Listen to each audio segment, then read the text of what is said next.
Okay. Well, let's see how we both deal with this. It's a pleasure to welcome you. I've been looking forward to talking to you ever since we met last year. I attended a day that you did in Melbourne, a day with Dave. And as always, when I relate with your work, with your thinking, I find it incredibly rich and I learn a lot. And I still am very much in the process of learning with a lot of your material. So I'm not here today in a context where I feel to be honest with you, have a strong understanding about where you sit and what you think about a great many things. And yet I have a sense of what I'm interested in. I'm also interested in your history of how you've come to be interested and critical of various contexts. You've spoken out against contexts like Game B, metamodernism, these types of things. That's sort of there in a bit of context between us. We both have an interest in these fields without identifying with them. In your case, obviously, there's critique that you shared, which I find interesting. So that's some context.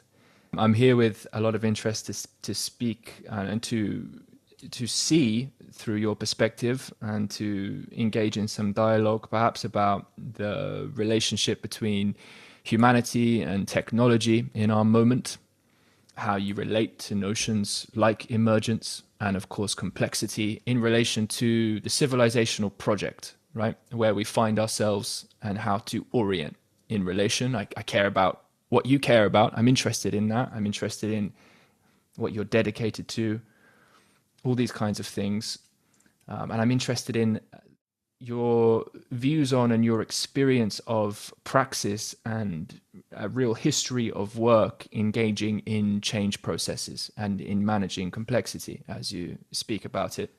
And I'm curious about the application of that in a broad cultural context, a context beyond what is often spoken about in the world of business and organization, which might have a slightly narrower focus, might not necessarily be caring about the organization's function with respect to the human and ecologic organism over 10, 20, 100 years, might be more narrowly focused in terms of how do we succeed in a more narrow time frame. And I'm kind of curious about how you relate to the broader time frame as well.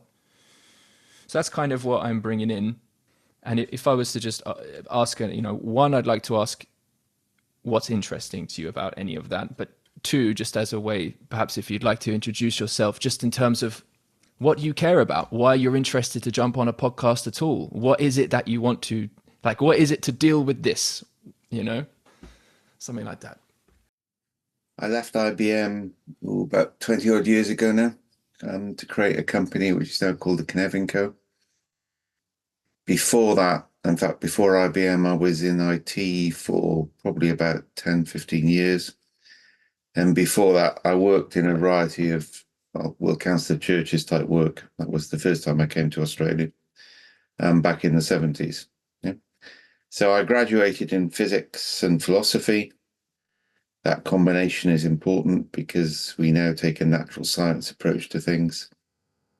I got really curious when I hit 50, and 50 is probably a key point for me. Both my parents died within 10 days of each other, and I had to leave IBM. It just got impossible to stay there.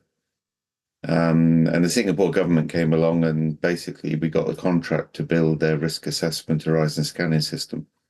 And we started a company based on that.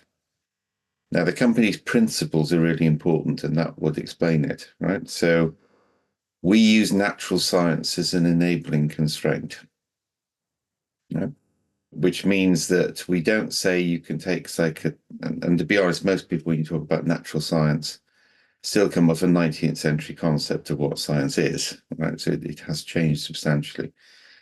But we know that you can't study human beings in terms of creating predictive mechanisms. This has always been my objection to things like a lot of sociology and an awful lot of organizational change, is it tries to adopt a causal model. If I can find these levers and pull these levers, it will produce that effect. Now, I knew that didn't work before we even got into the science of it. So my favorite illustration to make the point is, If you give radiologists a batch of X-rays, you ask them to look for anomalies. On the final X-ray, you put a picture of a gorilla, which is 48 times the size of a cancer nodule. 83% of radiologists will not see it, even though their eyes physically scan it. Now, that's a scientific fact. We know some of the reasons for it, linked to the fact that we make decisions by micro hallucinations interacting with sensory input we still don't fully understand, and we make decisions based on first fit pattern matches, not best fit pattern matches. Right? Now, once you start to understand that, you know that you can't build tools or methods that assume that people will be rational decision makers. Right? So that's one fact. And I'll give another couple that illustrate the point on climate change, which concerns me greatly at the moment. So human beings will not make rational decisions. Right? The other thing, human beings will respond to proximate threat, but not distant threat. So it was interesting, during COVID, people accepted sacrifices that they will not accept for climate change. And that's because COVID was an immediate and proximate threat, and people could see that they were being affected. Yeah. And again, that's just the way we've evolved as a species, and you have to learn to live with it. Yeah. And thirdly, we have to feel that a problem is something we can do something about. If it all just gets too difficult, we can't.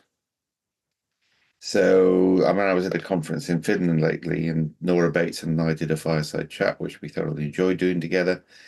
Both of us take a similar sort of attitude to this. But we also had the sort of doom and dire prognostication school, like, explain to everybody that the world is coming to an end. All that does, even with intelligent people, is disable them. Yeah, so they feel unable to take action. And the assumption is if you just give people all the right information and tell them how bad things are, somehow or other, they will suddenly change their mindset, yeah, and magically the world will work. Yeah. So, say Nora and I have heavily criticized the inner development goals on the basis that what they say is, well, if magically everybody becomes like us 8,000 middle-class people meeting in Stockholm to talk about how the world should be different, well, it would change. Well, yes, it would, but that isn't going to happen anytime tomorrow. Yeah? So there's a heavy degree of pragmatism and realism in what we do. So one of the things we're looking at, and we've already proved this in 4 countries now, and conversations actually the call after this is going to go into it in more detail in 1 country. We've been trying to identify micro-narratives at street level, and that originally came from work in DARPA when I was in IBM, was picked up by Singapore and elsewhere. So we've been making children ethnographers to their own communities. Now that has the big advantage in that children in their communities are part of those communities. It's not somebody from outside coming in to tell them what they should be or study them like animals, which is what a lot of this stuff does. So people from their own communities can gather stories of scale. We can then actually say, how can we create more stories like these and fewer stories like those, which is a new theory of change. And then we started to build transgenerational pairs, and this is again based on science on brain plasticity, where you put very young people with very old people together with somebody from government who can make their ideas happen. So you put young, idealistic, open with old, cynical network, which is a great combination, by the way.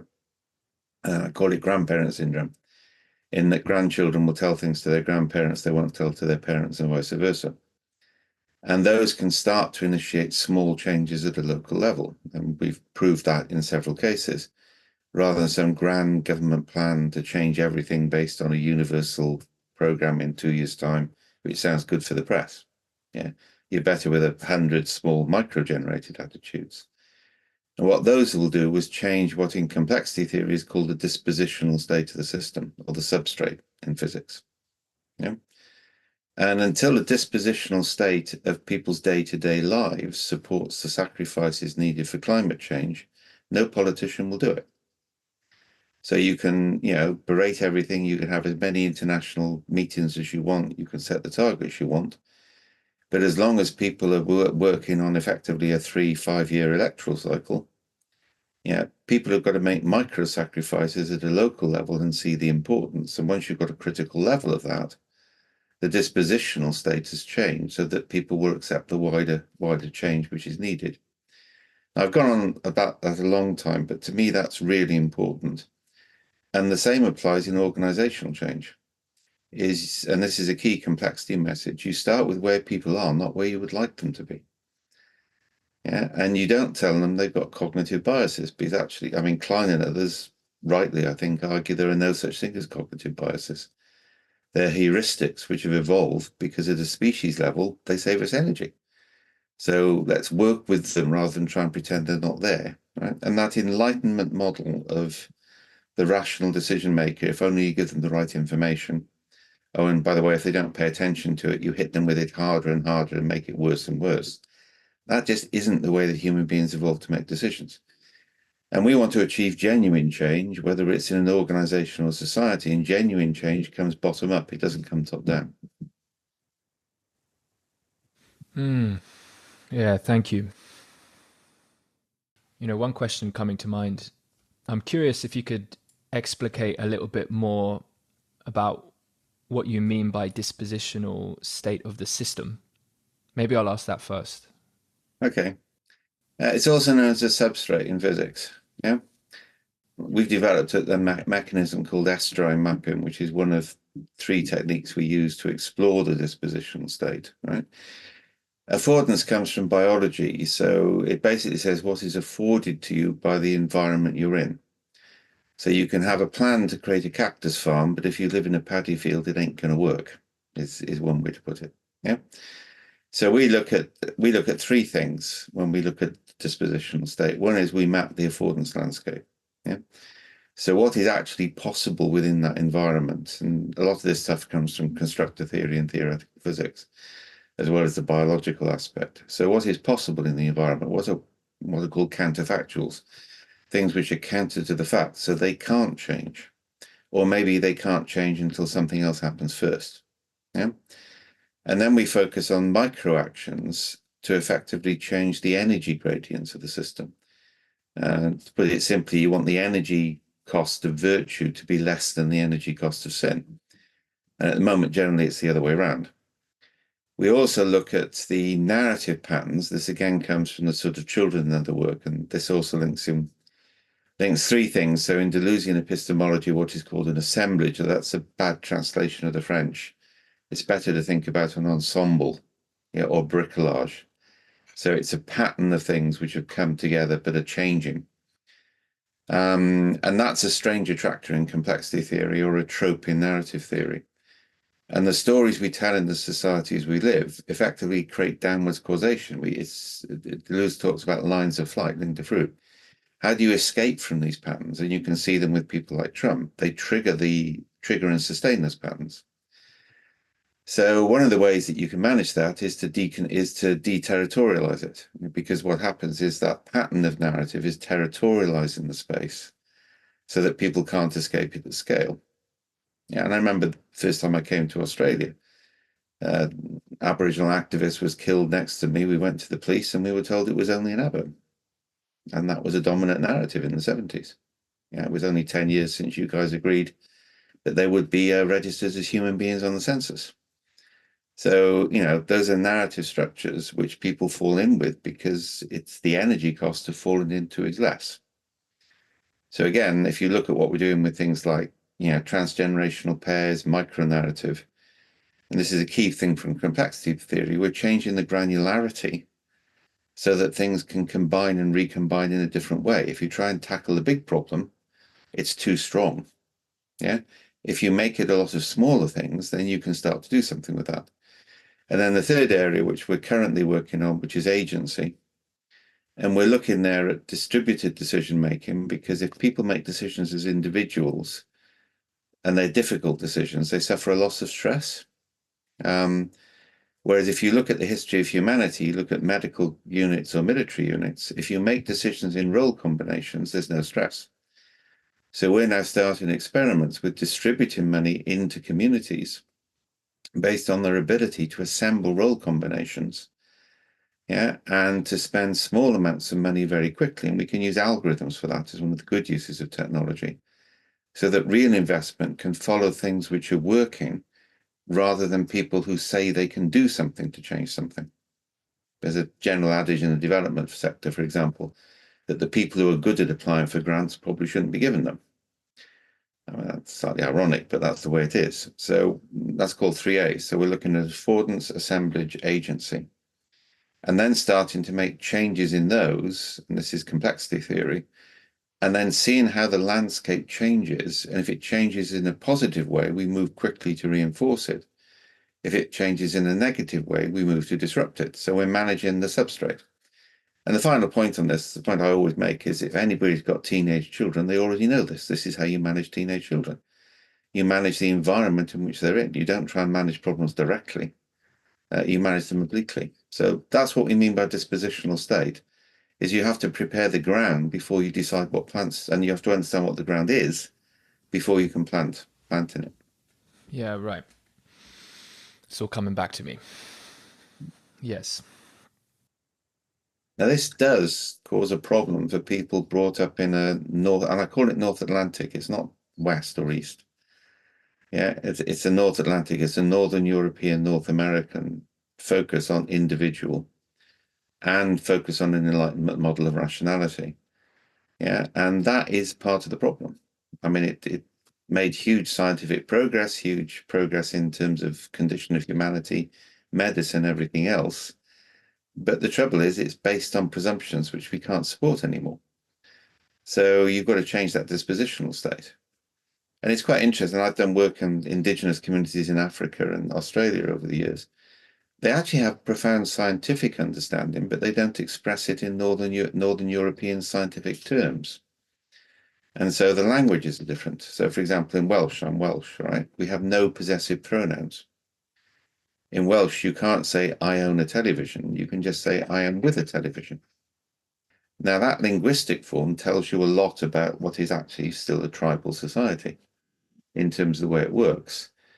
If you're in Finland, all right, they have half the consonants of any other language. So any Finnish statement alliterates. Right? And of course, alliteration creates sort of poetic forms. So again, those societies are really different. Yeah, Finnish, Estonian, Hungary, that's one language group which is unique in the world. So starting to understand that these perspectives is not a sort of new age fluffy bunny idealism. It's actually sort of realistic, scientific, and starting to understand it. I've got indigenous friends, and I think 6 seasons they talk about in Australia, and they're really worried because they can't smell the change of seasons anymore, which is actually an indication of climate change.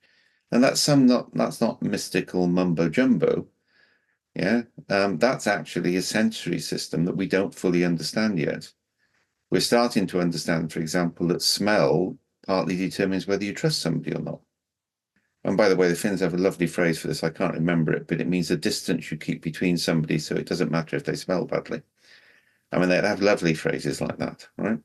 So again, what you're trying to do is to understand this sort of stuff or enable people to understand themselves and then shift the things in the right direction. What is the right direction? Well, that's the other point. I mean, the goal-based issue is a problem because if you have goals, it will be based on the idealism of the society you're dealing with, right? We say in complexity, you start journeys with a sense of direction and be prepared to change the goals as you travel. It means you may discover better novelty. And the goals, this is fractal engagement. The goals may be, the direction of travel may be different for different communities. Yeah? Now we then get into ethics, and yeah, the interesting thing here is a lot of us are going back to Aristotle's virtue ethics. Yeah, I'm going to jump around a bit on this at the moment. But what you're trying to do is to say, well, can we get this system to align, not to achieve a common goal, because that's impossible, but can we get more alignment in the system and more alignment with the needs of the planet? Because you can say there is an existential threat. Yeah. And we know that, but telling people about it isn't going to make much difference. Yeah. I never thought in the 1970s that as I hit 70, as I did a few weeks ago, we'd be talking about a major European war. And the fact, was at a 2-day workshop talking about the realism of nuclear threat the other day. We thought we got past that. So there are genuinely needs. And I think one of the things we say from a complexity theory point of view is you can get agreement on what we don't want to be, but you shouldn't try and get agreement on what we do want to be. Yeah, but it's actually much easier to get consensus on that. And that leaves open different pathways, yeah, in terms of the way things work. You also then get into this issue about how to habituate it. This is where we get into virtue ethics. So if you look, and let's take organizational change, all the way through the last 2 or 3 decades, we've had people decide that you will need to run creativity programs if you want people to be innovative. Now, that's bad science. You're assuming emergent properties have causal capability. So if I starve people of resource, I put them under pressure, I give them a different perspective, two things will happen. They will become creative and they will become innovative. So I've got a correlation between the two, but they're both emergent properties. Now, if people practice creativity, after that initial stage, and we see this in the art movement, for example, which is the legitimate side of metamodernism, then after 10 or 15 years of an apprentice, it's habituated. So then it will become innovative. So what you need to do in ethics, and this is what Aristotle argues, though I'm putting a different science perspective on it, is the initial ethical principles have to be taught and practiced when young. But then if you do that right, so you can't, and what Aristotle said is you can't predict all the things which will happen in the future. So you can't create rules or laws. But the virtuous man, and of course he is talking about men at that time, the virtuous man will more likely make the right decisions than the wrong decisions. And habituation is hugely neglected. Yeah, it's not neglected in practice, but it's neglected in theory of change. Yeah, because habits are again a form of energy reduction for humans. If we do something habitually, that's there. So, I mean, I reversed type 2 diabetes 10 years ago. Yeah, 10, 11 years ago. And I got the diagnosis when I was in Auschwitz, which is actually quite a good place to get a diagnosis because it puts it into perspective. And it gave me a week to sort things out before I see the medical profession. All right. But I already knew about some of this because we've been working in Broken Hill on if you put indigenous Australians onto a bush tucker diet, you can reverse type 2. So I knew it was reversible through diet. Yeah. And I knew that from work decades ago. So I knew you could do that. So I lost 35 kilograms over 4 months, reversed it and off the list. Yeah. And back doing the things I enjoy, like walking and cycling. Yeah.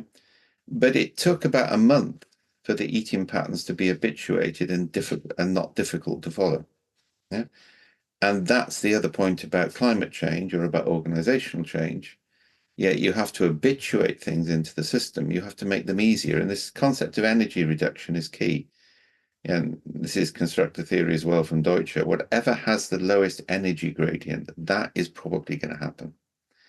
So instead of talking about what you would like things to be, you focus on changing the energy gradient.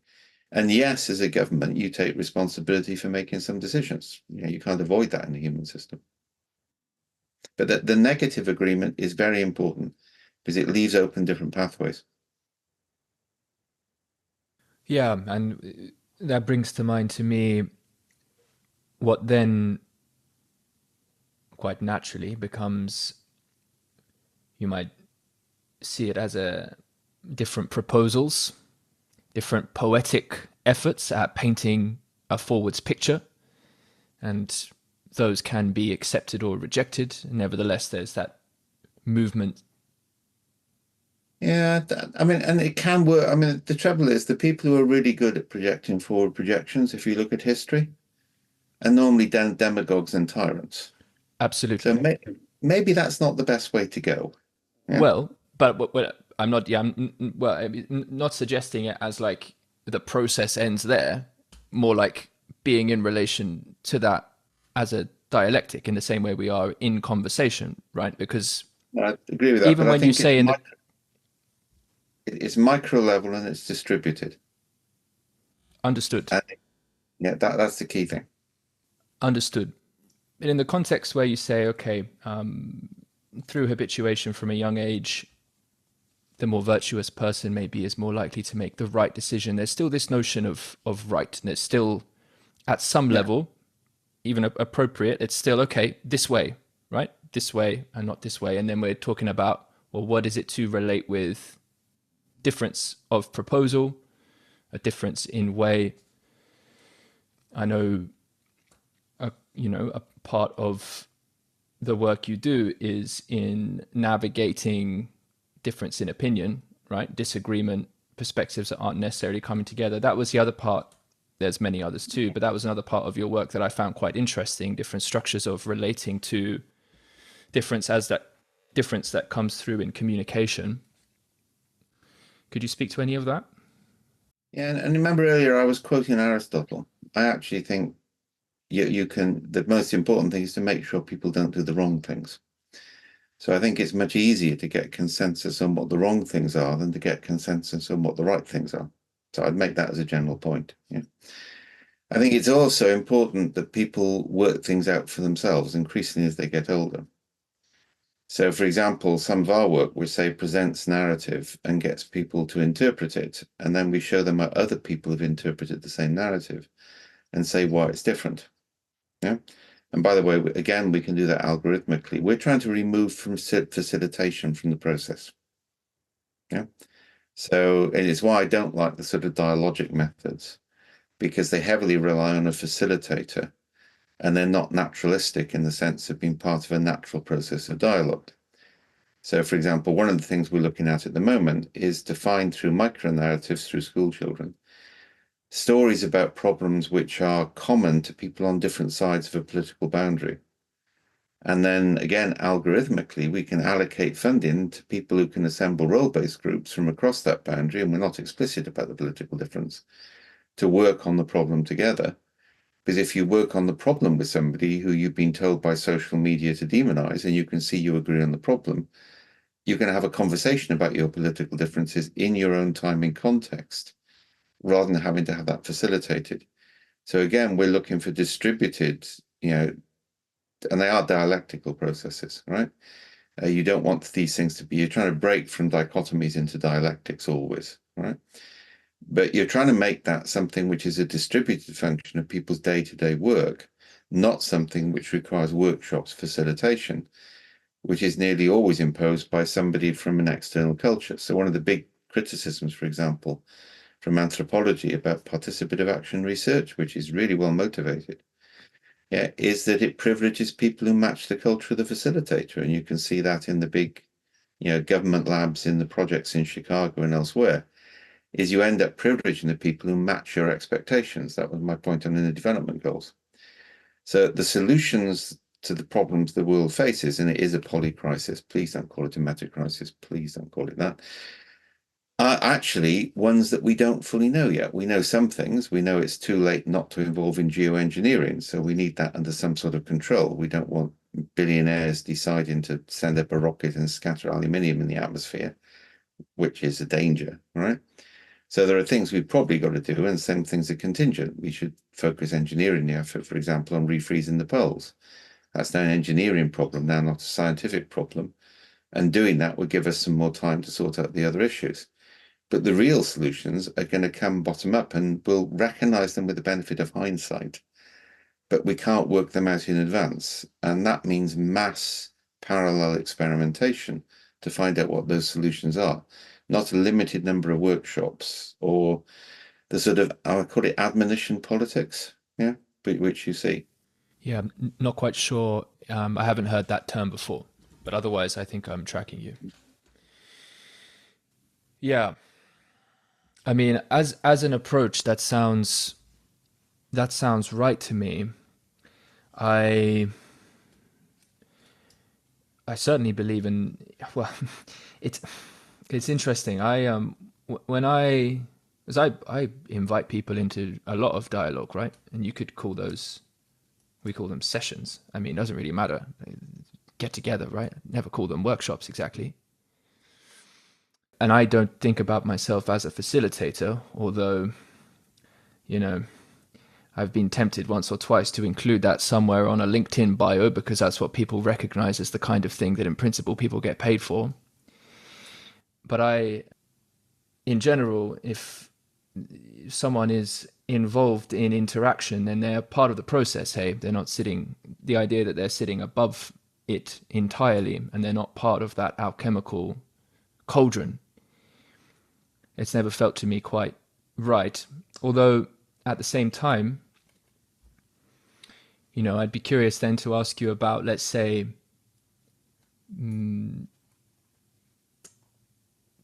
in creating affordances for children to play and to learn and to cultivate virtue, there is a disposition from hopefully a place of appropriate authority regarding what a healthy educational context is. And that is, okay, is this where you would use the word management? In a sense, I kind of want to ask you, what is management? And maybe the difference between management and facilitation might be interesting. So first of all, I don't see any problem with people coming together and having conversations. I do a Of lot of it. course. Yeah. It's just it won't scale. So it's part of the thing, but it's not the totality. Right. And we Of need course. stuff which works at scale more than we've ever needed it. All right.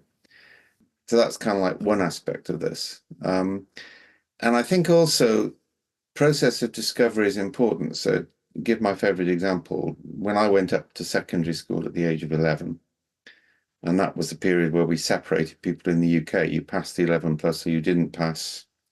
We actually had three schools in my town. We had the grammar school, which was if you passed, the secondary modern if you didn't, and the Welsh school if you wanted to be taught in Welsh, which created a three-way rivalry in the town, which was always interesting, right? Interestingly, leadership in the secondary modern, when the whole thing went comprehensive, leaders who had been leaders in the secondary modern were no longer leaders in the combined school. Yeah, so that's one of the interesting things which came out of it. But the point I'm trying to make is, remember at the age of 11, wearing long trousers for the first time, because we had to wear shorts in primary school, walked up to the front of the class and I got given a card. This is on a Friday, and it said, "You support capital punishment." Now, my mother was then leading the Labour Party in North Wales on the campaign to abolish capital punishment, which I've been brought up and I still think is abhorrent, no matter what, all right? It's a sign of lack of civilization. But I had to speak in favor of something at the age of 11 I profoundly disagreed with for 7 minutes without preparation. Now, we did that every week from 11 to 18, and those of us who were good at it were taught rhetoric. That made us generalists. You didn't know what you were going to get hit with, yeah? So you read everything, yeah, just so you had some ideas. It also made you critical because arguing for something you don't believe in, yeah, in a play environment makes you far more aware of how other people are using those techniques against you and the subtleties of it. And that is a process, right? And what we keep trying to do in education at the moment is decide what quality we want and teach it, rather than create processes which are more likely to generate that quality. So Australian schools for a long time taught philosophy in primary school. It was a really good initiative. Why you guys abandoned it, I don't know. It was working obliquely. It allowed children to have discussions about ethical issues. And again, that starts to build that dispositional state down time. So I think the point I'm trying to make is you change people's interactions so that qualities you desire are more likely to emerge, but you may discover qualities you didn't desire, which turn out to be more useful. So you remain open to those possibilities and you reinforce it. But you don't get rid of the responsibility for management. Yeah. Now, the origin of the Italian of the word manage in English is significant here. Yeah. So it comes from a word which I can never pronounce, but it means the ability to ride a horse in dressage. Right? That's the origin of the word manage. It then gets corrupted by the French. Many things have been corrupted by the French, not as many as by the English, but many, to mean household management. So effectively, we have manage or menage. All right, both are necessary in different contexts. The trouble is, we've forgotten about the riding horses, and we're just focusing on the household budgets. Yeah. So I think management is something we need to be aware of, but we need to be aware of it's more about, and good leaders do this, by the way. Really good leaders don't do much. They really don't do much. It's like a good sports star. They've always got time on the ball. Yeah.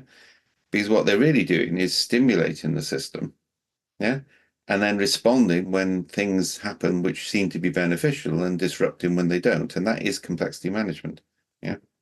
And to my mind, that's also leadership. Yeah, and again, that comes back to what I talked about, the work we did in South Wales to generate lots of local initiatives, whereas the civil servants wanted a grand plan where they would decide what the outcome would be. It would cost millions of dollars. It would run over 2 years. It would look good for the press. We've been doing that for centuries. It doesn't make any difference except in very rare contexts. You're much better changing the energy gradients and then responding to stuff which comes out of it. But you can't pretend you're neutral. Yeah. Right. And that's the point. And you also got to recognize democracy is different. So democracy in a tribal society is very different from democracy in a post-enlightenment, society based on individualism. Yeah, in terms of expectations, gifting communities, which are strong in Indigenous Australia, and that's one of the areas I think is really important for economics to look at. The minute you talk about gifts in the States, they assume you mean reciprocation. I'll give you this gift, so you've got to give me equivalent value. That's not what it means in Indigenous communities. Gifting is a ritual to say you're part of a community, which then has responsibility for you. And then you don't need money. And we could get into that as well. So it's starting to make these changes, see what other types of models are sustainable. You won't be able to design it up front, but you can find what works and work with it. Okay, so there's two questions that have sort of been with me that in a sense are tangential. I think they're interesting. I think hopefully we can continue to fold the dialogue together. One thing I'm wondering is how you've observed your own relationship to science and spirituality develop over the course of your life. And in that context, I'm curious about the evolution of science. That's a fair thing to say in terms of, obviously you could look at that from a cultural perspective. What people take to be science changes, and then we've certainly learned things that then in principle increase our capacity to do science to a certain degree. Throughout that whole process, though, the human being is in relation.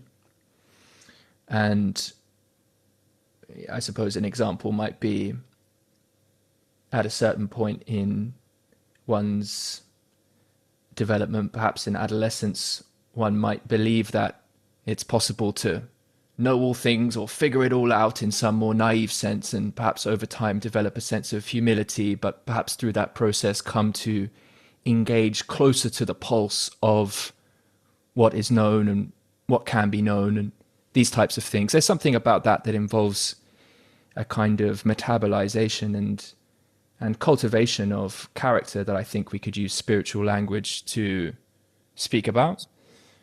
And so, yeah, I'm curious about how what those terms mean for you as a praxis in life.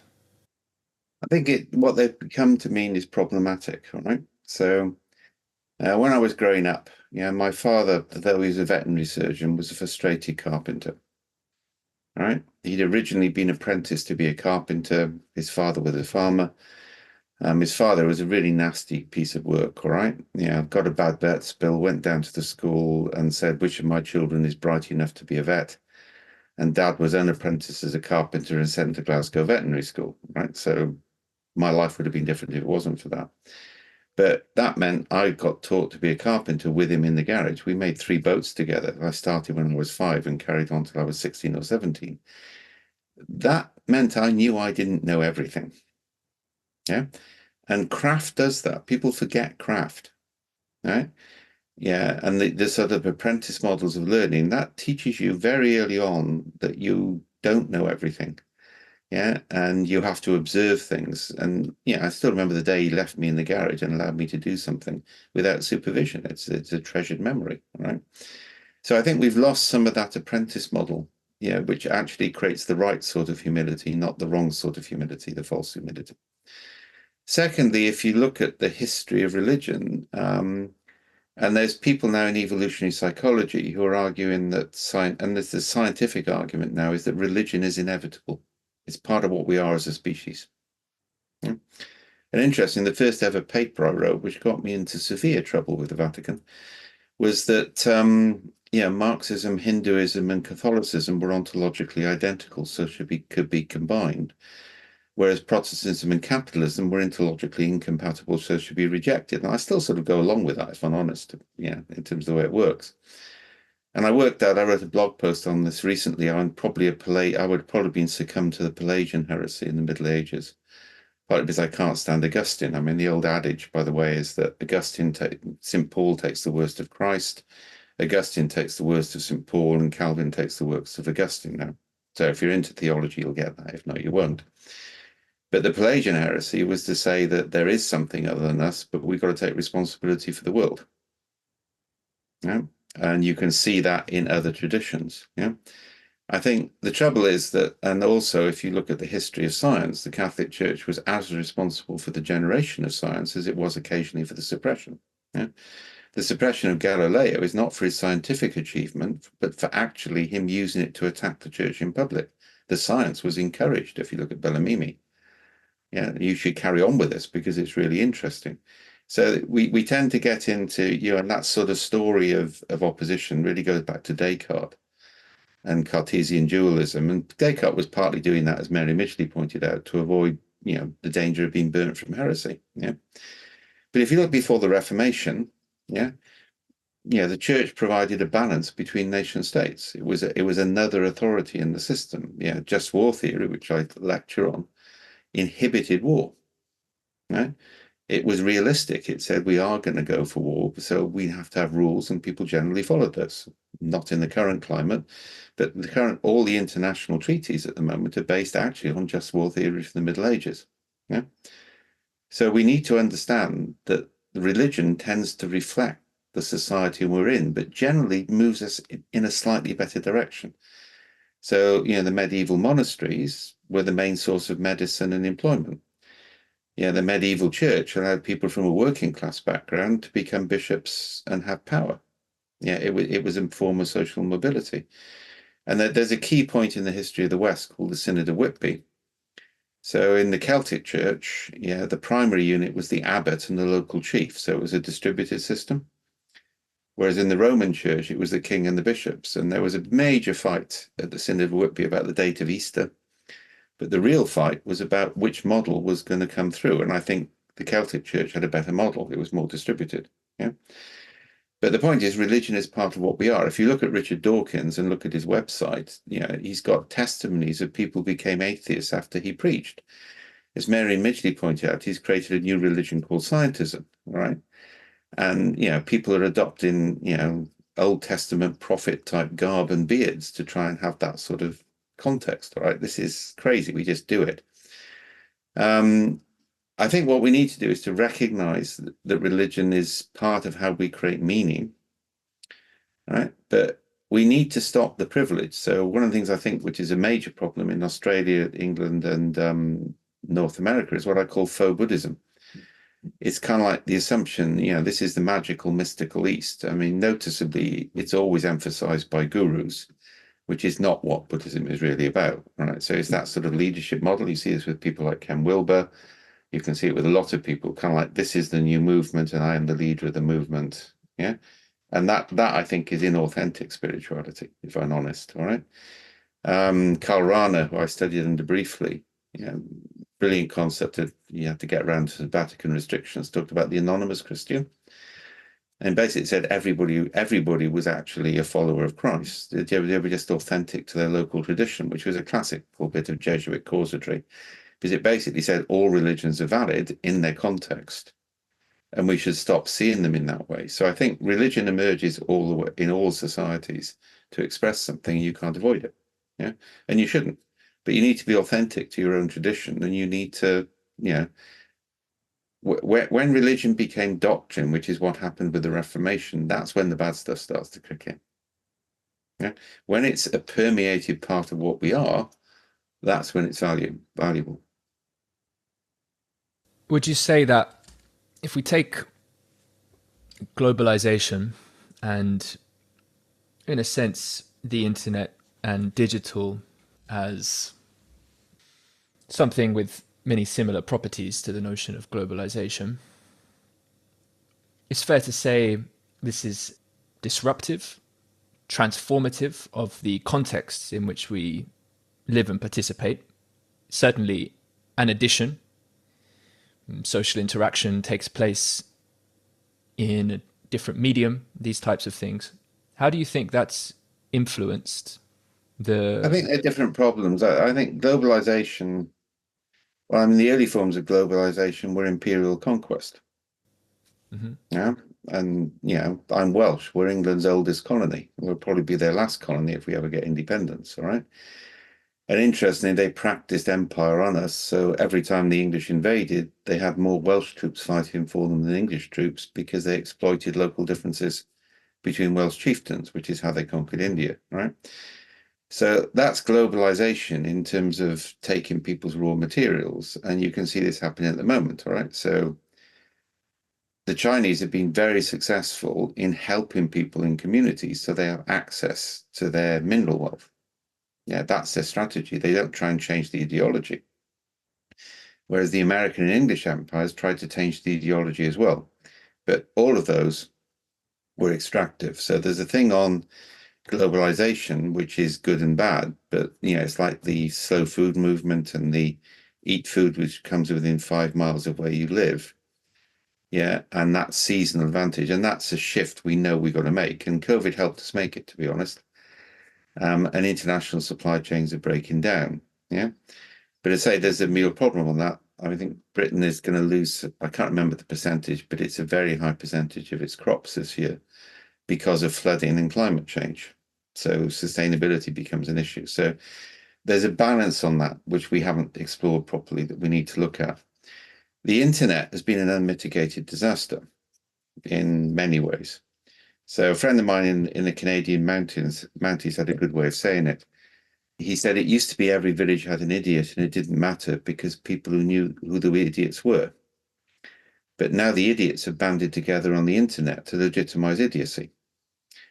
So what the internet did is it was based on, again, this sort of individualistic enlightenment myth that magically, and libertarian myth, by the way, which is a big problem with libertarianism, this sort of belief that if everybody was magically connected and had individual autonomy, the world would become a better place. Well, it didn't, because the connectivity wasn't buffered. And if the connectivity isn't buffered, it becomes perverted.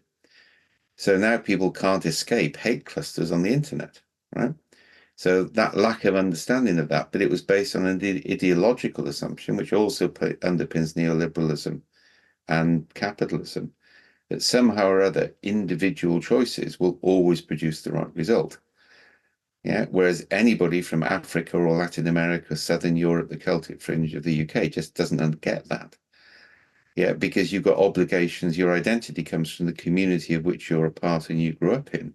Yes, you can influence it, but that's the primary source of meaning. And I think we've got to get back to that community type identity thing. We should see the high level of individualism, as effectively a 19th, 20th century concept. But the irony is a lot of the people arguing for this are really individualistic in the way they go about it, right? But that's irony. Hmm. So in terms of how you... Back to the thread of your evolving relation with science over the course of your life, what have you found to be, perhaps you uncovered them over the course of your life or not, but what have you found to be the most important movements in science?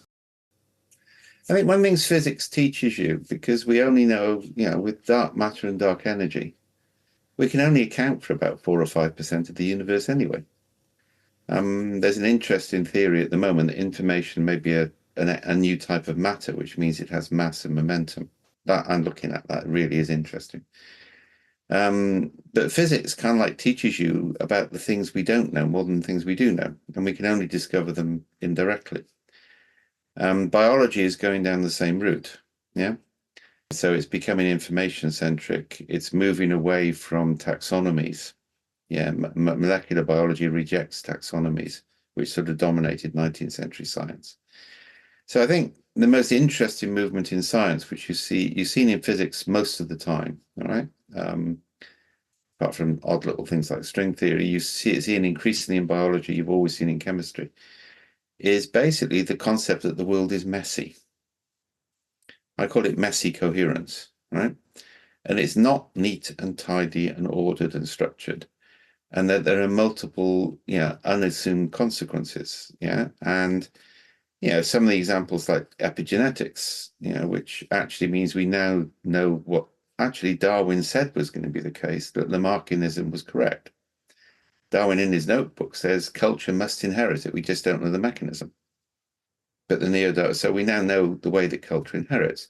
And coming back to your spiritual problem, one of the ways I argue with young earth creationists, which I have to from time to time in the States, is to point out they're rejecting God's gift of knowledge. So that's the training in rhetoric, because they are, right? The idea that everything is determined by some almighty being is to reject the act of creation, and actually it's not Christian. It's a form of heresy. So I think and it's come back to your point, it's the right sort of humility. It's the humility that understands what we don't know and understands unintended consequences. And really, complexity theory, which is fundamental to what we do, originates in the three-body problem, which is all about indeterminacy. Then gets picked up in biology and economics, in chemistry, Prigogine and Kaufman, etc. And then society, like me, myself, Basso, and others, which basically says, look, this is all really messy. Messy coherence was a phrase I created, or if you want to be fancy about it, coherent heterogeneity. We need to understand what we do and don't know. We need to be curious about the other things, and we need to engage in the world. So, for example, superconductors, theoretical physics said they weren't possible. Then some experimental physics started to knock electrons together and discovered they were. Then the theoretical physicists had to change their theory. Now we're almost at superconductors at room temperature, which is a huge progress, right? I mentioned that we know the science of how to refreeze the poles, and that comes back to an issue for me, is we don't do enough, which is enough decision making focused on increasing options. We always try and solve problems. What we don't do is change the space to have more options so we can find the solutions. And so we should be doing those small things now to give us more breathing space, literally breathing space, like refreezing the poles, And you've got to accept the economic consequences. The destruction in the Brazilian rainforest is appalling. But we did exactly the same in Europe 100 years before. So we can't just go in, but there's got to be some sort of new way of thinking about those sort of things. That's macro level, So we'll see. But I must admit, I'm starting to get into Gaia theory these days, and I say this with a wry smile, and I'm being ironic. We're about to get 2 or 3 more plagues, all right, including 2 bacterial plagues. You can see them coming, and I think Mother Earth has had enough and decided to reduce the population. So. Well, I was going to ask you, I think the response before last, one thing you said was there is something other than us. Mm. What did you mean by that? Is that towards that way? Yeah, it still was that way, but the anthropomorphization of God, which is what Protestantism has done in its popular forms, is just another heresy, right? I also think it's perfectly possible to see religion as an emergent property of us as a species and the planet we developed in. Remember, emergent properties exist independently of their creators, and that to me is a realistic scientific understanding of the way that spirituality has arisen within humans.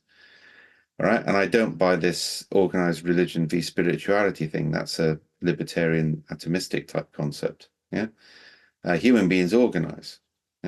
So, for example, in the Catholic Church, and I'm a Catholic, all right, and a Catholic by conversion, by the way, not by upbringing. So it was a choice. If you actually go, I think one of the mistakes we made in Vatican II, although that shifted us to truth and justice, and we should have stayed there, not gone back to sex. But one of the mistakes was to get rid of the Latin Mass, because the Latin Mass was a universal ritual, and it was about ritual and symbolism, which is really important to human sense making. And then we made it about the priest facing the audience and the word. That's the Protestant tradition, right? And it used to be, if you went to rural Ireland, and I was there in the 70s a lot, right? The women would be in the church, the men would be outside smoking, they'd go in for the critical bit, then come out and carry on smoking, but they were solving the problems of the village outside the church. Right? So without that, and when I go and see Mary Boone in Connecticut, all right, I might go to a church where we sing a couple of hymns, but yeah, then there's a talk about Palestine, and then there's some political discussions afterwards.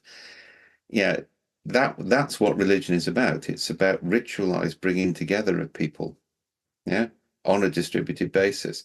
And it also, if you look at it, religion generally teaches by what you shouldn't do, not by what you should do.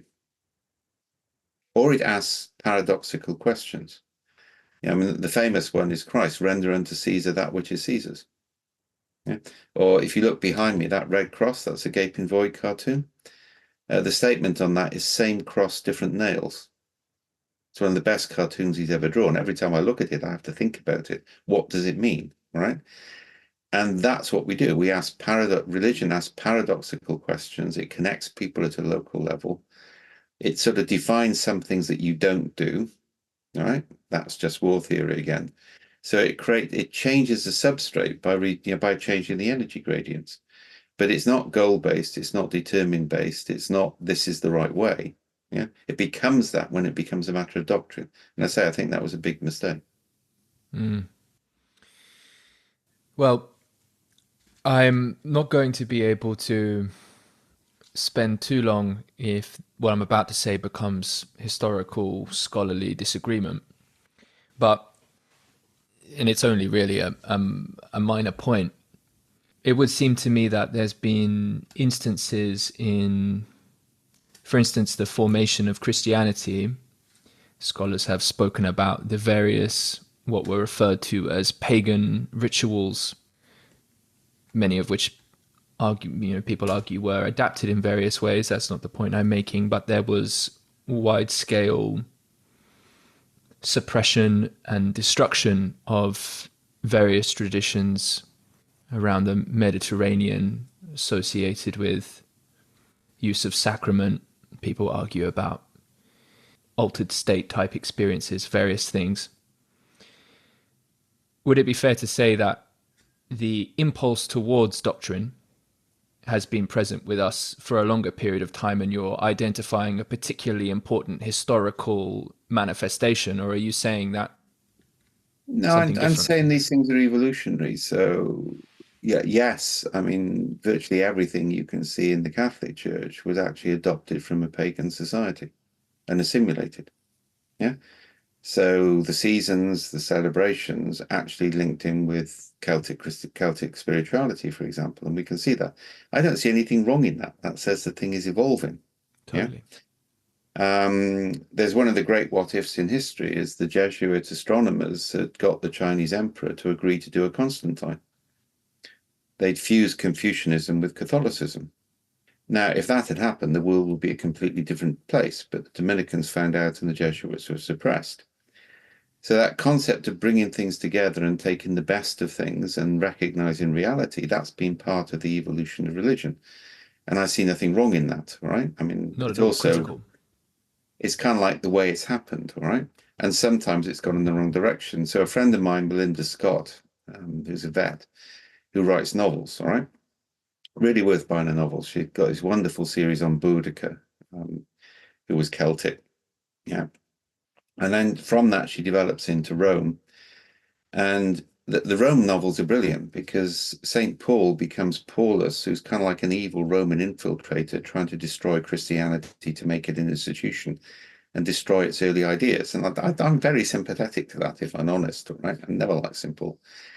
So I think some of the ways also we retell those stories change it. And we need to retell the stories in such a way that we can see this as moving us forwards rather than creating this total dichotomy, which you see in the States, in that you either have to be an extreme Bible Belt fundamentalist or you have to be a hyper rational scientist. And that dichotomy is doing us no good whatsoever.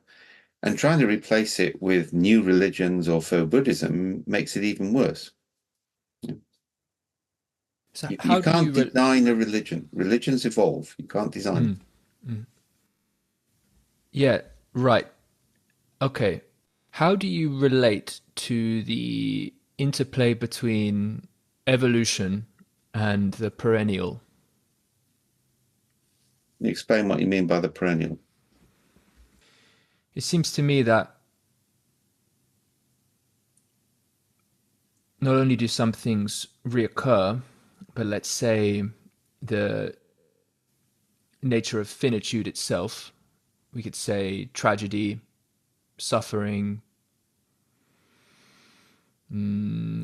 what might be considered not in particularization but in a general term, virtues in relation to, let's say, existential necessity. You might put that in the category of at least something, well, we could say the perennial, not to say that how it particularizes. Okay. I may or may not have understood it, but I mean, we did some work, for example, on ivory poaching in South Africa. Yeah. Now, if I was living with children in one of those villages, I would work with the ivory poachers, even though I know it's wrong, because it's the only way I can get anything to feed my children. Otherwise, they're going to die. Yeah. I mean, we need to be careful on this because we get into the sort of ethics of hypotheses and nonsense like the trolley problem, right? But you've got to recognize that reality exists for people and certain conditions constantly recur. Yeah. So what's actually interesting, if you look at the anthropology, is people who are similar are more likely to fight than people who are very dissimilar. Yeah. We like to create differences as a species, right? And in evolutionary terms, you can see the value of that because it creates a gradient. Yeah. So attempts to harmonize people are going to make things worse, not better. That's why we call it about coherent heterogeneity. So the way I normally explain that is kind of like, this Saturday I'll go to the last home match of Cardiff this season. Yeah, it's been a truly appalling season because we've actually got 8 losing bonus points. So we could be top of the league with just small changes and everything. The trouble is we're a very civilized team. We play by the rules. We don't bribe the referee. We follow the rules. The crowd are non-partisan. We're the good guys. Yeah. And the only team we've lost to twice, significantly are Scarlets, in Italy. And we call them Turks because they hijacked a Turkish ship once and killed all the people. So we're not going to let them forget it. Right. And they definitely bribed the referee. It's the only explanation of that red card we got in the match recently. And they can't be trusted. But when the English arrive, we're all Welsh. Right? Now, this is also what Bateson talks about, the differences that make a difference. You have to create a system in which people can be different in some contexts, but the same in other contexts. And that's really important. Yeah. And context shifts everything. Yeah. In terms of the way it works. And I mean, I discovered this first time when I went to work for the US government. I mean, I didn't know who I was meeting. I had a really good relationship with this guy. We were talking about Patrick O'Brien's seafaring novels because they were in his bookshelf. So if you haven't read them, they're brilliant. They take British and naval logbooks. So everything in the novels actually happened. Yeah, the detail is incredible. So we're doing this. He's obviously Navy. And then I look around and see a picture of him with Ronald Reagan and realize I'm talking with Admiral John Poindexter. Now, as a good Welsh socialist, I'm not meant to like him. But by this time, it's too late because I now like him because we got this one thing in common, which means I listened to him, which I wouldn't have normally done. Right. That taught me a huge amount. It was quite a shock to the system, if I'm honest. Yeah. And I think that's partly what we're trying to do with it, find something which is in common Right. and then let people work on that rather than try and force them to discuss their differences. Right. For me, the energy and the care and the lived quality that is the recognition, that is the recognizing of deep commonality, something like that seems to be sacred. I wouldn't put it like that. I think it's of contextual commonality, not deep commonality. Okay, so that good. Okay, so And that's a really important difference. I hear what you're saying. I hear what you're saying. I feel like this is something that might be interesting to go back and forth on a little bit. Now, in a sense, you use the word And by the substrate. way, the biology would partly support me on that. We know that epigenetics changes things over 2 or 3 generations. right? So Eva Jablonka's work actually goes to the point of arguing the level of symbolism in your speech affects the intelligence of your grandchildren. So we Interesting. know that, yeah, and we're not like orcas. They now know there are three separate species of orcas, all right? So we do have a common ancestry. But we need to accept that there probably isn't something universal about humanity. There are common characteristics. But we're also social creatures, so our social environment and our language, which is different, is probably more important than the physical state. Well, I think that's very interesting. What do we have in common that is meaningful with the animal world? Ah, okay. I mean, I won't eat octopi anymore, Hmm. because there's enough evidence they have symbolic intelligence. And the same is true of the higher apes, not chimps, but higher apes. Yeah. So I think there is something there, right? We have senses in common with all mammals. Yeah. Yeah, but that doesn't necessarily, but we also evolved as predators, right? Sorry, Of course. I was in a butcher's buying some sausage, on the weekend in Crickhowell, and also some blood pudding. And myself and the butcher were swapping memories. So when I was a kid, one of my jobs was to look after the pig in the back garden. And then every year the pig sticker would come around. So my job was when it was strung up by its feet was to keep it calm and to catch all the blood that came out of its throat when the pig sticker stuck it. And if I missed a drop of blood, my grandmother would kill me. Now that was actually part of the rhythm of society. Yeah, it was immediate, it was proximate, you knew what you were doing. Yeah. Um, and I think recognizing we're omnivores, people can make their own choices is one thing. Is when it gets exploitative or it gets non-personal. Yeah. I mean, I grew up on a farm. I grew up going into slaughterhouses. I'm not naive about this, and I think there are conditions which are wrong. You shouldn't treat animals in some ways, right? Like battery farms and such like.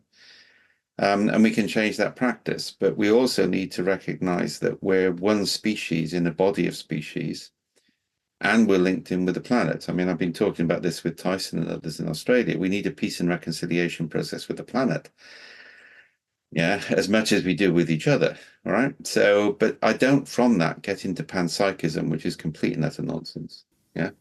Yep. I'm not trying to take us in that Yeah. direction. It might sound like it. I'm not. Maybe I am, but give me a chance, because Okay. Cool. that's not the intention. So in that opening up to the notion of reconciliation with the planet, it's interesting. Every time I go to try and express what's within me, I'm actually instead opting for asking you a question. And maybe that's the most helpful way to sort of bring things into context in this case. But what would that mean to you then? Reconciliation with the planet. I think it's about balance. So it's buying food in season. And some of that actually, by the way, makes you healthier. I mean, if you actually have untreated milk, then you don't get lactose intolerance. It's the treatment which triggers the lactose intolerance in the main. All right. And you're Mm. losing enzymes. And I grew up taking milk direct from the milk tank.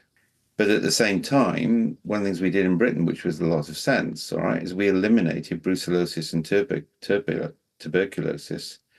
We started in Cornwall, we moved it up to Scotland, and we killed every animal with those diseases. And we still do. So that allows us to have a more balanced relationship if we chose to do it. So I said this isn't about being soft, yeah. It's about balance. It's buying food in season. It's recognizing natural products. It's possibly living I mean, my sister lives in, and I lived in a commune for a bit. I would love to go back to doing that. So it's eating in common, sharing resources in common. It's not the atomistic single family with all the Yeah. food waste that goes with it. All right. Right. It's recognizing that, I am part of a campaign to bring wolves back in Scotland because wolves are the apex predator. Deer out of hand, all sorts of unintended consequences come from that. Beaver have been introduced and producing a huge effect on flooding. So we use the rewilding concept a lot, not just in terms of nature, but in terms of human processes. We need to get some balance back. And you don't get balance if you take an extreme position on what's allowed or not allowed. Mm. Hmm. Mm. I like that. Why If you go care into about Celtic balance? ritual, I mean, I mean, there's a lot on this. is having a conversation, is ritualizing killing something for food is actually part of most indigenous communities. It's a recognition, right? Yeah, and it's not that, I've got two cats, all right. I mean, I got very adept at catching the live voles they bring into the house at 3 o'clock in the morning to chase them around before they kill them. I can normally catch them and release them, right? But that's part of the natural cycle of life. Yeah. Why care about balance? Well, I think the other thing about humans, all right, is we don't. The problem with humans is we do things which aren't proximate to immediate need. Now, on the good side, that means that we will sacrifice. You don't see sacrifice in animals outside a kinship group. You do in humans. Yeah. The downside is we slaughter people for thinking differently from ourselves. Right. So most things are plus and positive in that respect. Again, that comes back to what we talked about. There has to be some sort of consensus on what we don't do. And that's one of the roles of religion historically. It limits those. If you look at just war theory, I'll come back to that. It's always kind of like one step morally ahead of where society is, but it's never more than one step ahead. And that's kind of like the evolutionary process. Wouldn't one step look different depending on how far you zoomed in or out contextually? Yes, it would, and that's important to understand. Right. So that's fractality. But systems, I mean, systems are self-similar. That's what fractal means. So if let's get practical about this. If we're doing a micro change, we'll gather, say, narrative. Yeah, this is the substrate. We'll then present a village with their narrative and say, how would you create more stories like this, fewer stories like that? But then we'll present the government with a narrative for all of the villages and say, how would you create more stories like this, fewer stories like that? So it's a complexity principle. You never aggregate an aggregate. Okay? So you're always presenting the data at the level of people's competence to act. So actually everybody is going in a slightly different direction. But the overall system is starting to align. And that's the principle of alignment by micro nudging, but not about trying to align it by deciding where it should be. Right? Yes, Because then you can detect the patterns and you can change what you're doing. And so an I'm sure. example of this, if you wanted, is antelope. So there's a really fun exercise you can run in a group. All right. So you tell everybody to identify their worst friend and their best enemy. Before you do that, you tell them not to look at anybody or say anybody and say they can do it at random, but they always do pick their best friend. Yeah. And then you tell them to organize themselves so that their best friend is between them and the enemy and the group dissipates. If I change the rule to say protect your friend from the enemy, the group comes together in a cluster instantly. Right? Now, the way antelope keep together is each antelope identifies another antelope and places themselves between that antelope and the predator. And that means the herd can keep together, but it can go to very different places. That's alignment, not goals. Yeah? So how do you align systems is more important than goals. So in this whole conversation, though, there is a kind of a normativity, or at least a valuation that's like Yeah. taken for granted. Well, no, because you have to discuss it and you have to see what's viable in different communities at different times, right? In its Um, particularization. no, but what generally, and this is actually how religion works, is your evaluation uses abstraction, which actually carries sufficient ambiguity, you can adjust. Right? So abstraction is linked with abductive thinking in humans, human beings. Art evolves in very advanced ways in humans and not in other species, right? And we think one of the reasons is it breaks you from physical reality, so you see novel connections between things. Yeah. So abstraction is one of the and when we're actually interpreting people's stories, we put them into very abstract metadata structures, which are very high level and often these days are semiotic or picture based. Yeah. So the direction is coming through abstractions, which gives you adjustability. But you're not ever going to get rid of the responsibility to make judgments about what we should do. It's how you make those judgments which is important. It also, if you try and make everything neutral, then again, you're coming back to this assumption there must be something underpinning, which is questionable. I would argue most ethics evolves in humans. Yeah, it's evolutionary. It's emergent properties. Yeah. Okay. So I get you, and it's, well, maybe I get you. You know, maybe I'm terribly confused. Maybe I get you. Maybe there's a way to go at it like this. So I know you talk with Nora fairly regularly, and and I've spoken to Nora a number of times. One of the, I think it's fair to say, core parts of her world and terminology and teachings relates to transcontextuality. What does it mean to participate transcontextually to you? That's what we're trying to do with the children program. We're trying to get the system to be transcontextual to see what will emerge. So from my point of view, the work we do with SenseMaker is effectively warm data, but warm data at scale without facilitation. Yeah, so Right. Nora and I agreed on the nature of the data. What we're not agreed on is the nature by which you capture it and promulgate it. So again, the Put it this way, a transcontextual negative is easier than a transcontextual positive and is less likely to pervert the system.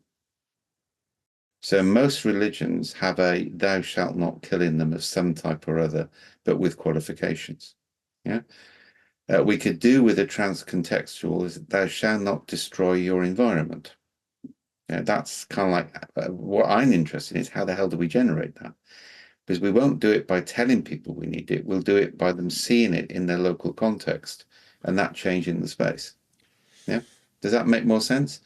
Is that for makes something to sense. be transcontextual, it has to emerge with critical mass from hyperlocal interactions. And that concept of hyperlocality is key.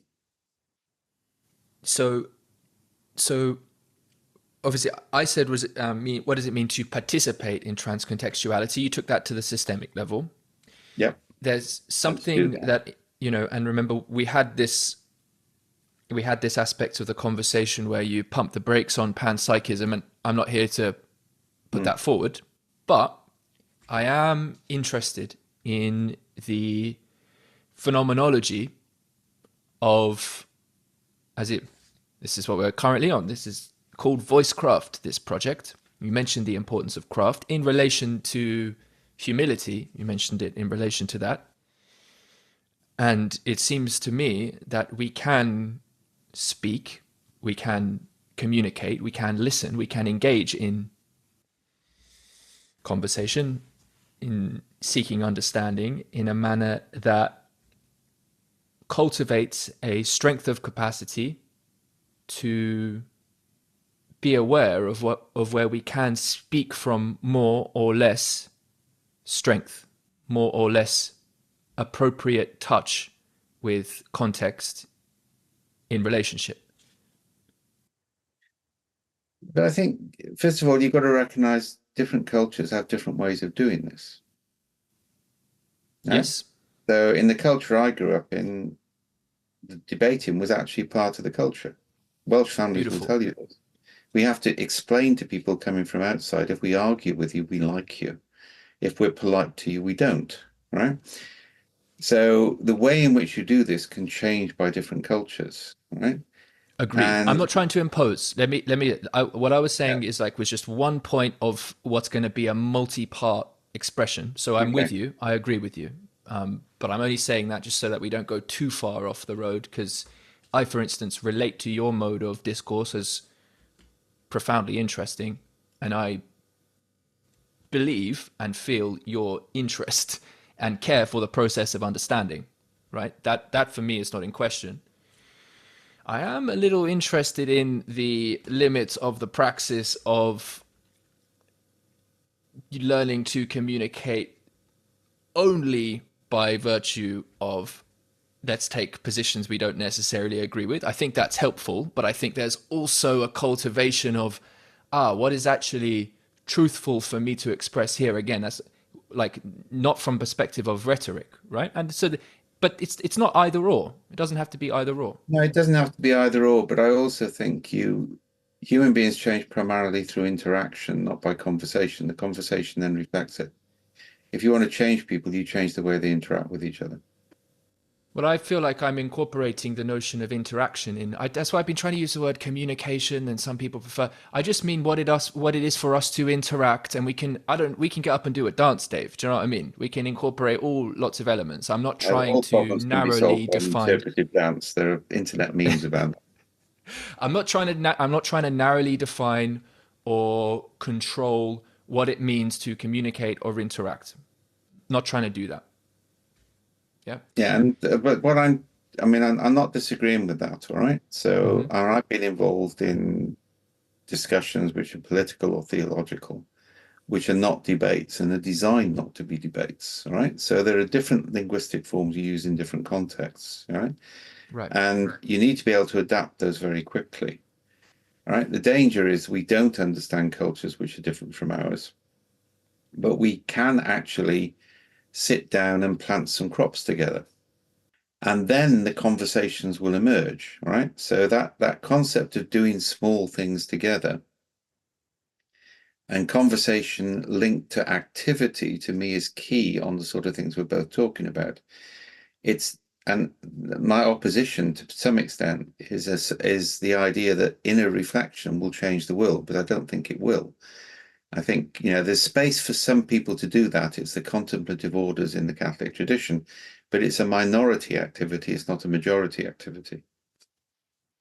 That may well be the case. I'm not necessarily arguing for the isolation again of what I'm of that mode. It's more like, yeah. But one way I could turn this then to an area of, let's say, practical tension and challenge just in moving and building and living in Mhm. the present day for me and others, right? Time and space is hard to come by without resources. There's a term I came across from a man named Carl Hayden Smith. I've never read him precisely like define it. I'm sure he has defined it somewhere. So I've kind of just taken on the term and I'm going to define it. So maybe this is not what he means. But the term is contextology. And you don't like that. I don't like neologism. Ologies are always a problem, right? Ah, interesting. That I'd love to go down that rabbit hole again. I see. This is an interesting one, like, because I'm kind of my most interested to stay with the emergent meaning of what we can share in understanding together, and then there's the combat around whether or not this word, these terminologies are appropriate, and there may be very important scholarly reasons that do matter for the disagreement. But again, might not necessarily be constitutive of the kind of mode of interaction in the time we have Man available thinks to he's the share in the master. seeing. You see the point? I do, but to quote Heidegger, man thinks he's the master of language, but language is the master of man. Hey, well, we have a podcast. If you and sadly, this lady passed away a few weeks ago, but she was a remarkable being. Her name was Laurel Erica. We have a podcast with her, which we recorded as a network a few years ago, and it was titled "The Sonic Mysteries of the English Language." And this woman believed very much, and maybe she was right. In fact, that she was sent here by the spirit of the earth to be a language fairy, to point out all the various ways that, in fact, the meaning that we encounter in the world is, in many regards, as you say, shaped through us, shaped in us Absolutely. through language, right? And Well, so I I'm don't very agree with her interested in that. origin story, but I agree with the mission. Well, and so if anybody's interested in that, and it's truly remarkable the ways that the But you see, that's constructions of our part of language the point. reveals. English is fascinating. There's a saying in Wales that English is too good for the English; they don't deserve it. Right? And most of their poets actually come from Wales, Scotland, or Ireland. And Shakespeare had a Welsh grandmother and brought 750 Welsh words into English. So we're claiming him as well, right? Okay. Um, but the thing about English, because it's absorbed so many languages, there are so many different ways of saying the same thing, right? And so you can play games with antonyms and synonyms in English that you can't, for example, in Swedish. And that's my point about, Finnish language is alliterative, so it tends to be poetic if you hear it. Yeah. And Welsh language, if you don't know it, the first letter of every noun changes according to the word that comes before it. So it's evolved so you can effectively sing a sentence as a word, which is why it's almost impossible to follow a first language Welsh speaker because they're going so fast. Yeah. So, yeah, and that goes back to the Heidegger quote. We need to recognize the power of language and say the commonality isn't by Rosetta Stones, it's by action. Wow, by the craft, and the orientation we bring to the craft, like the care, That's it. Craft the again. care. Yeah. Okay, so so So we're agreed on that. well, I'm not sure we're agreed on the implications, but we're agreed on that one. Yeah. well, if it's if it feels valuable to stay in the process of understanding where we may or may not be in Mm. agreement, then in some sense we're in profound agreement here together. That's what it's all about. Okay. So the notion of telos, what does that mean to you? Um, okay, so this is an interesting academic discussion. I think actually human beings have partly worked out how to manage teleological cause, if we go back to Aristotle. Yeah. But how we do that, I don't think it's entirely clear. And I do think it's more defined by negative than positive. Right, which is a key thread of the contention you've been making throughout this whole conversation. Interestingly, when I was studying international relations, I always found they refer to negative rights and positive rights. Would it be fair to say that negative rights would be in alignment? And I always felt that to be very much the case. I get that, and it's why, And though, it's I'm so also interesting. interested, in fact, in Look at the difference between the Versailles Agreement and the Congress of Vienna. Congress of Vienna produced 100 years of peace because right. everybody was dissatisfied. Versailles created a major war within another 20 years. No, because actually one side was dissatisfied and the other sides were overcome. I mean, Lloyd George argued against that, the one Welsh Prime Minister we've had in the UK. And I think this sort of thing is important, all right? Victory or loss, right or wrong. And what I find great irony is the people who argue most for humility are the least humble people I know because they want everybody to be like them. Right? So you will be attacked for this. Oh, well, you're being argumentative. That's wrong. Well, hang on a minute. There's some contradiction going on here. Yeah, is what you're saying is you have a preferred mode of dialogue. You want to exclude everybody else's. Well, actually, that's what, there's a contradiction. Sorry, philosophy is terrible for this. It I know. teaches you to be consistent, and being consistent is quite scary in the modern world. All right. No, I think that's very interesting. On that point about the Treaty of Versailles, I was in fact listening to a lecture by Gregory Bateson, which I messaged Yeah. Nora about. He's got a brilliant lecture on that. Oh, has he? I didn't know that. I'll look that one up. Yeah, he speaks about But Versailles the was a disaster from beginning to end. Yeah. right. He makes a similar point to the one you're making. Obviously, there's quite a few things he says, but it's an interesting lecture. So okay.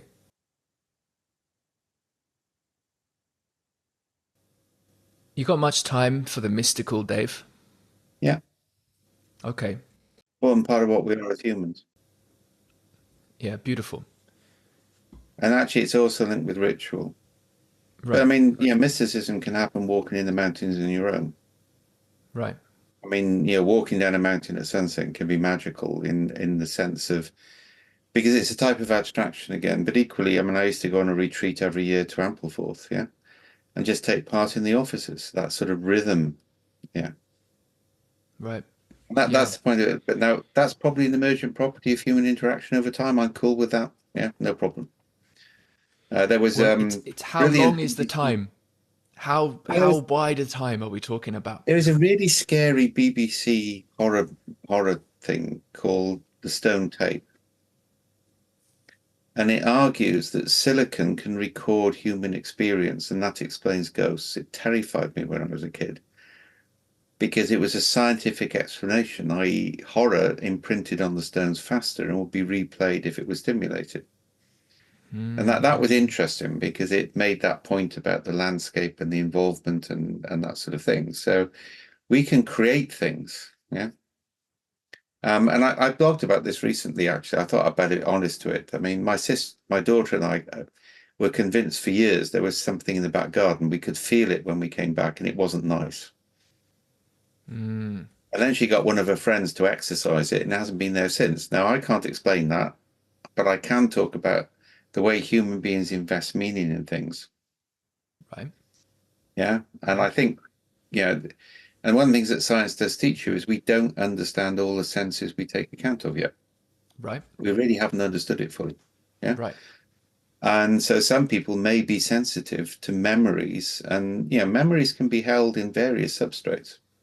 Okay. Yeah. Yeah. And Well, where I live is Neolithic England.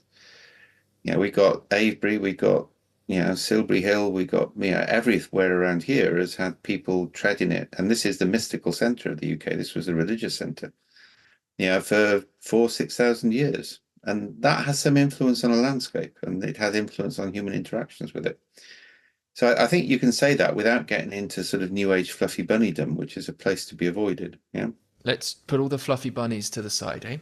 We actually have cognitive edge t-shirts which have NAFBS on them, which is a Which reference stands. to Buffy the Vampire Slayer, New Age Fluffy Bunner Slayer, right? So So I'm. So it's the quest for me that there's such a question in the meaning and constitution of memory. For me, there is a there are many questions about. Or maybe I'll ask you. It seems to me like, I mean, it's the most basic thing to say in the world from an evolutionary perspective, that we are constituted by other than the human, the pre-human, right? Through the stretch of phylogeny, tremendous amount of interaction, tremendous traversal of context. What can we say about the nature of the continuity that we here share in the modern day with that? These are questions I've been asking for a long time. yeah, and I think that's interesting. But I mean, we know several things about complex adaptive systems. All right, one is the emergent properties arise from interactions and aren't constituted in the parts. Yeah. Which is actually one of the reasons why you reject panpsychism. You do not need the parts to be conscious for consciousness to be emergent property. It's not necessary, right? We also know that systems are path dependent. And we also know that various aspects of our body have memory. Yeah. We don't fully understand that. We don't. I was chatting with some anthropologists the other day because one of the curious things that we know is that when hordes gathered on the east in Asia, they actually assembled faster than the fastest horse could gallop. So there's some form of communication going on there we don't understand. Now, I don't have to get into magical stuff on this. So one of the things I suggested, which they're looking at, so I'm quite proud of this, I don't often get a suggestion taken up. I said, well, most of the shaman were blinded at birth, which would hypersensitize them to smell. And they were voluntarily blinded. And we know that pheromones spread very quickly, and pheromones actually determine trust decisions. So maybe there's something about pheromones which actually acted as an organizing trigger mechanism, right? Now, again, that's why I'm fascinated by modern science, because you can ask some of these questions which were originally the realm of, the wrong sort of spirituality. And you're not rejecting either. You're basically saying, hang on a minute, there has to be some reason why people voluntarily had their eyes put out. Yeah. Because it You'd hope has so. no utility in that society. So there has to be some reason for it. Yeah. Again, it's worth reading Manda Scott's novels about Boudica. They're really interesting because they explore that type of spirituality and what it means. Yeah. And I I was say she always is a veterinary surgeon, so she's got a scientific background as well. I was always fascinated by Boudica as an English schoolboy. Yeah, well, So, she was Welsh, remember? okay, I mean, remember Wales, Cornwall, and Brittany are the Romano Celts. We have Latin root words in our language. okay. My cousins are Welsh. Okay, we can be friends. Um, Gareth Bale was one of my favorite football players. Okay, so in that example of pheromones, Hmm. you use the word trust. Yeah. Now, it's more in the nature, the capacity for, the quality that is discernment as such of signal. I'm thinking about that as something which has relevance for understanding in terms of how it shows up transcontextually. It does, and it's also context specific. So if I see somebody arrive in the mountain rescue, I'm going to trust them. I'm going to do what I'm told. All Yes, right. always And that's context specific. ritualized by the context. All right. We think individual decisions on trust seem to be very odor based more than look based.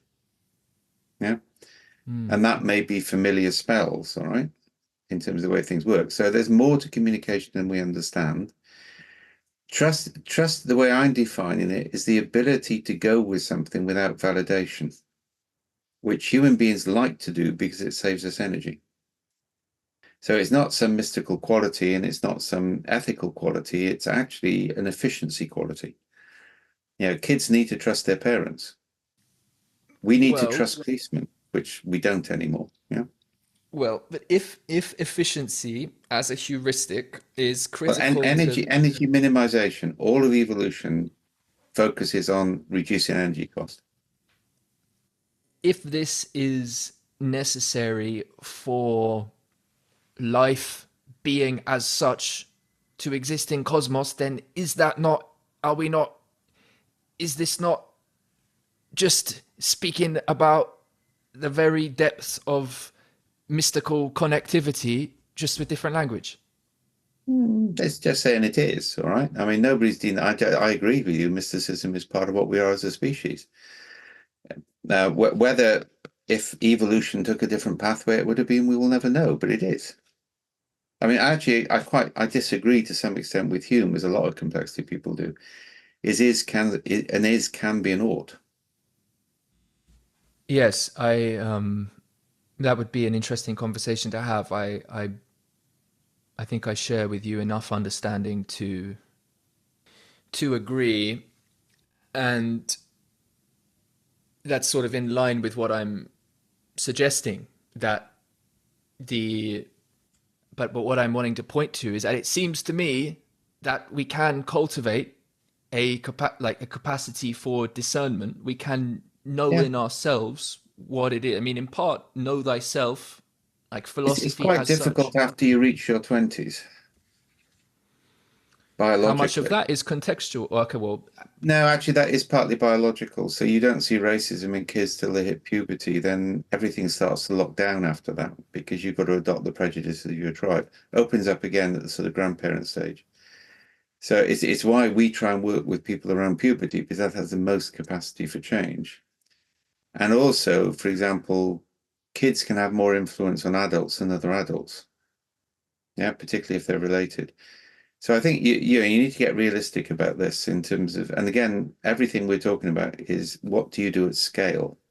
well, that's What not everything you're works. talking about. That's Yeah, not that's what I'm talking. necessarily everything. I haven't And given that. that's my disagreement with Nora. I think, yeah, my view is we got to do warm data at scale, and we will not do warm data at scale by training limited numbers of people in workshops.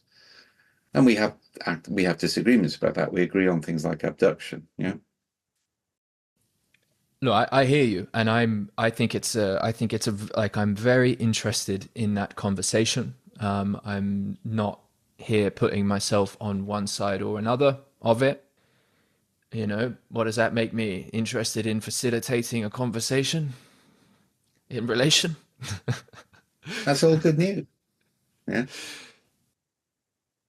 Right. Well, Well, it seems to me we've arrived at a nice point to bring it to an end, to be respectful of energy. It's been really good to talk to you, Dave. I did hope we could do this in person. Now I hear you're around a mystical part of the UK.